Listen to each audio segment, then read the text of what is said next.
এবারে আমরা জেনে নিব কবরের আযাব থেকে আত্মরক্ষা করার, মুক্তি লাভের উপায় কি।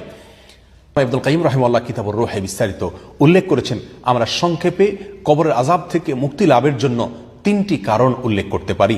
প্রথম কারণ হলো যেই কোনো গুনাহ থেকে বেঁচে থাকার জন্য আপ্রাণ চেষ্টা করা, আর বিশেষ করে যে সমস্ত অপরাধের শাস্তি হিসাবে কবরে আল্লাহ সুবহানাহু ওয়া তাআলা আযাবের মুখোমুখি করবেন বলে নবী সাল্লাল্লাহু আলাইহি সাল্লামের হাদিস থেকে আমরা জানতে পারি, সেগুলোকে সুনির্দিষ্টভাবে সেগুলোকে বর্জন করে চলা, সে সমস্ত গুনাহ থেকে বেঁচে থাকার চেষ্টা করা, যেমন চুগলখড়ি করা, কোরআনকে পরিত্যাগ করা, মিথ্যা কথা বলা, সুদের কারবার করা, জেনার সাথে জড়িত থাকা, পেশাবের ব্যাপারে অসাবধানতা অবলম্বন করা, এই সবগুলো থেকে বেঁচে থাকার জন্য চেষ্টা করা। এটা হলো কবরের আযাব থেকে মুক্তি লাভের অন্যতম এবং প্রধান উপায়, প্রথম উপায়।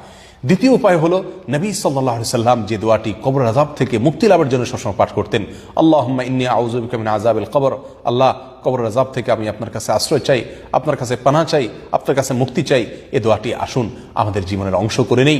সকাল সন্ধ্যায় নবী সাল্লাল্লাহু আলাইহি সাল্লাম ফজরের পরে, মাগরিবের পরে দীর্ঘ দোয়া করতেন, যে দোয়ার ভিতরে এই অংশ রয়েছে, আল্লাহুম্মা ইন্নী আউযু বিকা মিন আযাবিল কবর, তিন বার করে ফজরের পরে, মাগরিবের পরে, সকালে সন্ধ্যায় এই দোয়া পাঠ করা। এর বাইরে প্রত্যেক সালাতে সালাম ফেরানোর পূর্ব মুহূর্তে আমরা দোয়ায়ে মাসুরা যে জায়গায় পড়ি, আত্তাহিয়াতু এবং দুরুদ পড়ার পরে সেই জায়গায় দোয়ায়ে মাসুরার পাশাপাশি এই দোয়াও নবী সাল্লাল্লাহু আলাইহি সাল্লাম করতেন, আল্লাহুম্মা ইন্নী আউযু বিকা মিন আযাবিল কবর। এখানেও আমরা এই দোয়া করতে পারি। আর এর বাইরেও সকাল সন্ধ্যায় যখন সুযোগ হয় আল্লাহর কাছে কবরের আযাবের কথা স্মরণ করে এরকমভাবে আমরা আল্লাহর কাছে আশ্রয় চাইতে পারি। এটি হলো দ্বিতীয় আমল, কবরের আযাব থেকে মুক্তি লাভের জন্য আল্লাহর কাছে কবরের আযাব থেকে আশ্রয় লাভের দোয়া পাঠ করা, আল্লাহুম্মা ইন্নী আউযু বিকা মিন আযাবিল কবর। নাম্বার 3, সূরা মুলক, এটা তেলাওয়াত করা, বিশেষ করে রাতে তেলাওয়াত করা।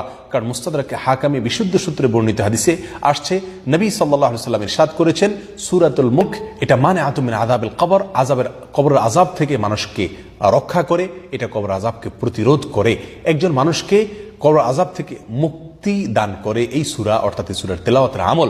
অতএব সূরা মুলক হাদিসে রাতে পড়ার কথা বলা হয়েছে।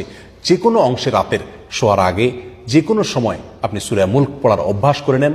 দেখে যদি আপনি পাঠ করেন 3 থেকে 4 মিনিট বা বড় জোর 5 মিনিট সময় যাবে। আর যদি তেলাওয়াত করতে আপনি না পারেন, তাহলে সেক্ষেত্রে আপনি মোবাইল ফোনে এরকমভাবে এই সূরাটাকে চালিয়ে আপনি শুনুন, এবং শুনতে 2 থেকে 3 মিনিট সময় লাগবে পুরা সূরা। নিয়মিত যদি সারা জীবন সূরা মুলক রাতের বেলায় তেলাওয়াত করা অথবা শোনার অভ্যাস করে নেই, তাহলে এটাও আমাকে কবর আযাব থেকে মুক্তি লাভে সহায়তা করবে ইনশাআল্লাহ বিইذنিল্লাহ। আল্লামা ইবনুল কাইয়িম রাহিমাহুল্লাহ কবর আযাব থেকে মুক্তি লাভের জন্য আরেকটি উপায় বর্ণনা করেছেন স্পেশালি, সেটা হলো প্রতিদিন তিনি পরামর্শ দিয়েছেন শোবার আগে 1 মিনিটের জন্য হলেও অন্তত আমরা যেন কল্পনা করি, ধ্যান